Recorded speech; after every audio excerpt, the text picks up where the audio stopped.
everybody, my name is Ryan. This is a new channel, but other than that, we're just going to talk about Hacksaw Ridge right now. This is my review of Hacksaw Ridge. This is, at this point, my favorite movie of 2016. There are still a few big ones I haven't seen. I haven't seen like Patriots Day or Hidden Figures. Deepwater Horizon is another one I missed, but those are... There's a very few movies that I think are going to top this, or could top this, that I haven't seen yet from last year. I think Hacksaw Ridge is probably going to remain #1 unless I rewatch something and I think it's better, or I rewatch this and it gets worse. So this is me going off of seeing it and now reviewing it a day later. I think this movie was fantastic. I don't get how you can watch this movie and say it's a bad movie. I can understand how you watch it and you say it's too gory, I don't like it, but this isn't really a movie that you can watch and say it's a bad movie in terms of like how a movie's made and what goes into it kind of thing. Like, the acting is all really good, the directing is really good, the writing's really good. Like, what they do in this movie, this is a fantastically made movie, and I can understand you saying like it's too violent, it's too bloody, there's too much stuff like that, and you can not like it for that. You can not like this movie, but I don't think you can say that this is a bad movie, because there's not many movies I can say that with, but this is just so phenomenally made.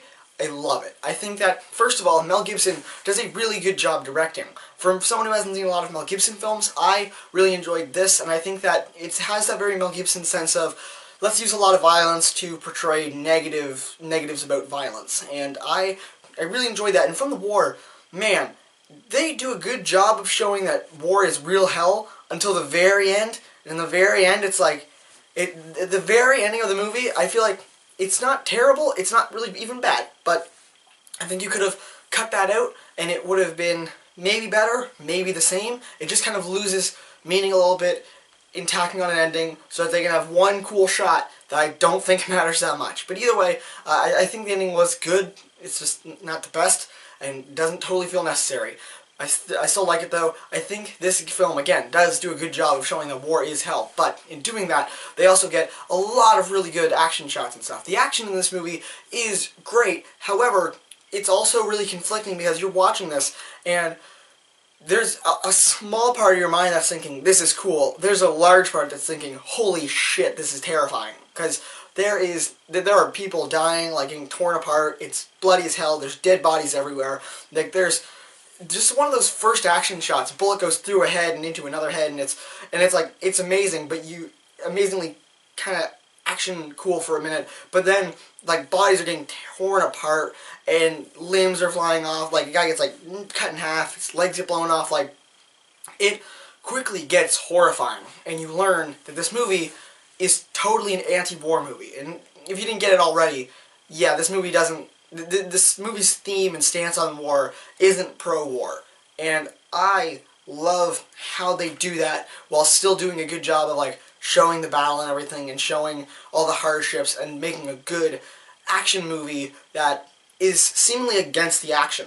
And let me say, I feel wrong calling this an action movie. It's much more than that. It's definitely like a film more than an action movie. If you want to see, like action movie, Taken kind of thing, go see Taken. This isn't an action movie in the sense of an action movie like John Wick, James Bond, stuff like that. This is an action movie in the sense of there's action in it, and it's cool, but it's never like salivating at like the awesomeness that's happening on screen. No, it's like cowering in fear of that awesomeness, or that horror, I guess. The point is, there's a lot of really cool shots in this. One of my favorite shots is, and we are going into spoilers here, so I'm going to, I guess, sort of spoil something. There is a shot of Vince Vaughn's character is being pulled by Andrew Garfield's character, who doesn't use guns, and he's just kind of dragging him on, I guess, like a sled kind of thing is the best way to describe it, as he's kind of mowing down the enemies around him. And it's cool, and it's really intense, and you kind of know that Andrew Garfield's going to live because it is a true story, and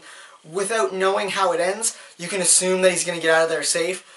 But Vince Vaughn's character is much more like at risk here, so there is a sense of fear. And again, this movie has done a good job of showing like war is hell, shit's going down. You believe, like, you're kind of scared for these characters, so it does a good job of that. There's a really good job of like showing the fear and like the horror of the enemy in this, the Japanese. They are like, terrifyingly strong. They're coming out of the ground. They're just tearing people apart. They're plowing through them. There's a dream sequence that Andrew Garfield has where, you know, he gets killed by them, and I like that they threw that in there. They did a good job of covering, like, aspects of a war movie and of specifically a war veteran that they have here. Like, people come out of the war and they're shaken. Like, someone's like, hey, good job. And like, don't touch me. Like, they do a good job of showing that, and, like, even after a little bit showing, like, the PTSD and the dreams and stuff, people shaken, and it does a really good job of, again, being like, yeah, this movie really, there's some scary stuff going on here. Early on in the movie, there's sort of a love story going on, and that also really works. I really like the Dorothy Desmond love story that happens at the beginning, because, again, it's the start. You know what's going to happen. You know they're going to kind of get separated. Not, like, legally separated, but separated as he goes off to war. You know that's going to happen, and when it does, I like the love story. Partially they have to have it in because it's a true story, and partially they have to have it in because it adds more to him leaving for war, and the gravity of that, and the gravity of what he goes through during his training. The training was great. It's not the best part of the movie, but I think that one of the good things about the training is it keeps up a lot. It keeps really good pacing. This movie does not feel slow, does not feel boring, it doesn't drag on at any point, and that is something amazing to have in a movie, where at no point you're like, let's go. There's no point, like, this is based on a true story, and there's no point where you're like, let's get on to the next thing. No. Everything takes its time, but is done well, and I really enjoy it. I'm going to say Andrew Garfield, fantastic in this. I don't know if he deserves the Oscar, because there has been a lot of great performances this year, but what I will say is he did really good, and if he gets an Oscar, I'm going to be okay with it. The supporting cast, too, though, is also amazing. This is, I think, the first movie in a while that I can remember that I've seen Hugo Weaving in. He's great. I saw him, I'm like, hey, he's that guy from Lord of the Rings who's a great actor. Yeah, I should probably think about him more, because he's a really good actor. I just never remember who he is the same way you remember other kind of iconic actors nowadays, because they've been in, like, Marvel movies and stuff. Because most people have been in a Marvel movie at this point.